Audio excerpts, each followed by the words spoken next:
மகாபாரதத்தில் திருதராஷ்டிர மகாராஜாவிற்கு கண் தெரியாத காரணத்தினால் இந்த நாட்டினுடைய ராஜாக்களுமே அவருக்கு பெண் தந்து திருமணம் செய்து வைக்க முன்வரவில்லை.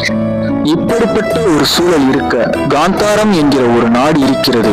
சுபாலா என்கிற ராஜா இருக்கிறார். அவருக்கு 100 புதல்வர்களுக்கு பிறகு பிறந்த காந்தாரி என்கின்ற ஒரு ராணி இருக்கிறார் என்பதை அறிகிறார் பீஷ்மாச்சாரியார் அவர்கள். அஸ்தினாபுரத்து படைபலத்திற்கு முன்னும் செல்வத்திற்கு முன்னும் நாம் ஒன்றுமே இல்லை என்பதை அறிந்த காந்தார ராஜா அவரது மகளை திருமணம் செய்து கொடுக்க ஒப்புக்கொள்கிறார். காந்தாருக்கு மாங்கல்ய தோஷம் இருப்பதால் திருதராஷ்டிரனை திருமணம் செய்வதற்கு முன்னரே ஒரு கிடா ஆட்டை பலி கொடுத்து பிறகு திருதராஷ்டிரனை திருமணம் செய்து கொள்கிறார் காந்தாரி. அஸ்தினாபுரத்திற்கும் தெரியாது, யாருக்கும் தெரியாது. பொய் உரைத்து திருமணம் செய்து வைத்ததால் கடும் கோபத்தில் காந்தாரம் செல்கிறார் பீஷ்மாச்சாரியார்.